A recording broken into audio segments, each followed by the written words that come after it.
नागपुर में कोरोना से 8वीं मौत हो गई है। शहर के मोमिनपुरा निवासी 50 वर्षीय महिला कोरोना बाधित होने के बाद आज सुबह उसकी मौत हो गई। अधिक जानकारी के लिए हमारे संवाददाता अमित हमसे जुड़े हैं। अमित, क्या अधिक जानकारी आपके पास आ रही है?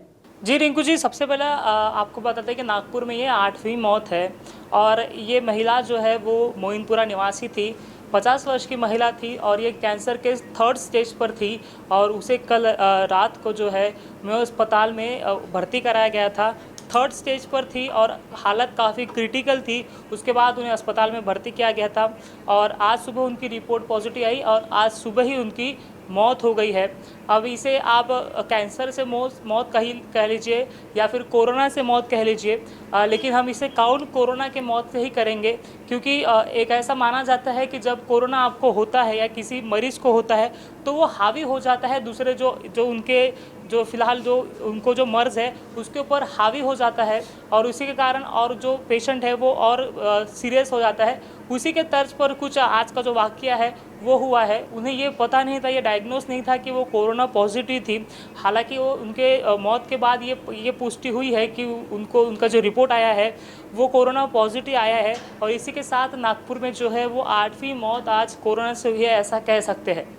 रिंकू, अमित, शहर में अब तक कितने कोरोना मरीज है और आज कितने कोरोना मरीजों की जो कोरोना पॉजिटिव है वो मरीजों की पुष्टि हुई है? जी रिंकू, सबसे पहले आपको बता दें कि टोटल नागपुर में जो पेशेंट है वो 428 कुल पेशेंट हमारे पास नागपुर में हैं। उसमें से आज जो पुष्टि हुई है वो 5 लोगों की पुष्टि हुई है, जिनमें 2 मोमिनपुरा निवासी है, एक जिनकी मौत हो गई है, एक महिला है गर्भवती जिनका अभी फ़िलहाल इलाज चल रहा है, एक SRPF जवान है जो लकड़गंज पुलिस थाने में कार्यरत था, जो सतरंजीपुरा एरिया है वहाँ पर कार्यरत था, उन्हें भी जो है वो कोरोना की जो बाधा हुई है।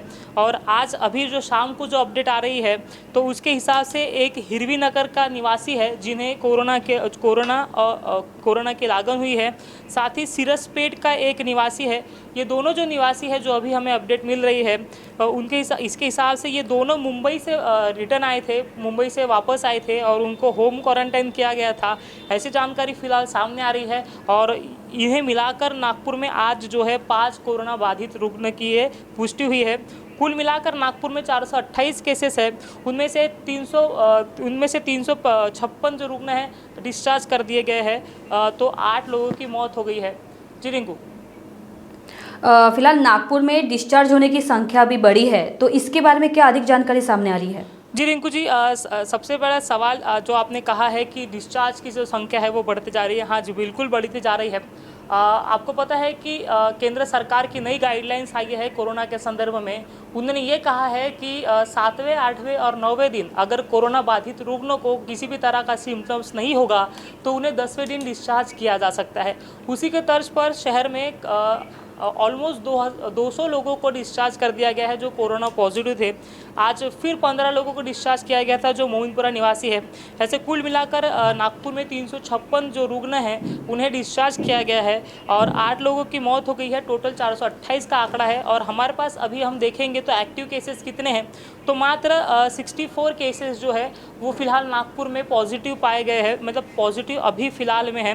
दिन ब दिन आंकड़ा भले ही बढ़ता जा रहा हो नागपुर शहर का, रोज़ हमें नए रुग्ण मिलते जा रहे हो, लेकिन ये बात भी समाधान की है कि शहर में जो रुग्ण डिस्चार्ज करने की संख्या भी बढ़ती जा रही है। आज शहर में 15 टोटल रुग्णों को डिस्चार्ज किया गया था, कुल मिलाकर 356 डिस्चार्ज हुए हैं। तो ये जो आंकड़ा है हमें पूरे देश में सबसे ज़्यादा है नागपुर में। ये भारत में जो पूरा आप आंकड़ा देखोगे, नागपुर का आंकड़ा सबसे ज़्यादा है डिस्चार्ज करने का।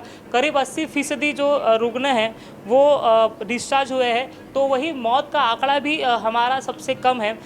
1.70% के आसपास आंकड़ा जो है जो मौत का है वो नागपुर में है। कुल मिलाकर 8 मौत नागपुर में हुई है, तो 356 जो लोग हैं कोरोना मरीज़ है उन्होंने कोरोना को मात देकर वो अपने घर लौट गए। टिंकू, बिल्कुल। अमित, मैं ये पूछना चाहूँगी कि नागपुर के अभी नए नए एरिया में, नए नए भागों में कोरोना के पेशेंट मिलते जा रहे हैं। ऐसे में नागपुर के मनपा आयुक्त मुंडे क्या ठोस निर्णय लेंगे?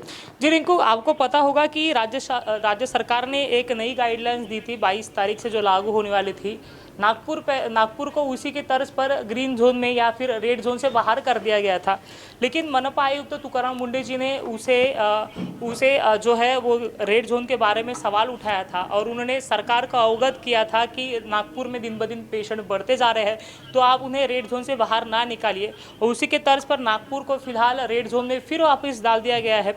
नागपुर, अगर आप नए गाइडलाइंस देखोगे महाराष्ट्र सरकार की, अभी फिलहाल हालांकि वो राज्य सरकार ने ही नागपुर को फिर रेड जोन में डाला है, लेकिन जो पहली गाइडलाइन आई थी, जो पहली लिस्ट आई थी, उसमें नागपुर जो है वो रेड जोन से बाहर गया था और इसमें काफ़ी शिथिलता जो है वो मिल सकती थी नागपुर को। और उसी शिथिलता के कारण तुकाराम मुंडे जी जो आयुक्त है, उन्होंने सरकार को अवगत कराया था कि नागपुर में दिन ब दिन पेशेंट बढ़ते जा रहे हैं, ऐसे में नागपुर को रेड जोन से बाहर निकालना गलत होगा।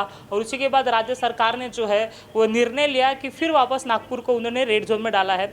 अभी फिलहाल हमें शिथिलता ज़रूर मिली है, लेकिन ये शिथिलता अगर हम उसे गलत इस्तेमाल करेंगे या फिर हम गलत जिस तरह से जो है सोशल डिस्टेंसिंग का पालन नहीं करेंगे या फिर जो प्रिकॉशन लेने चाहिए वो नहीं करेंगे, दुकानों में गर्दी होगी, तो ये जो फैलाव है, ये जो संक्रमण है, ये नागपुर में बढ़ता जाएगा। रिंकू, धन्यवाद अमित, हमें अधिक जानकारी देने के लिए।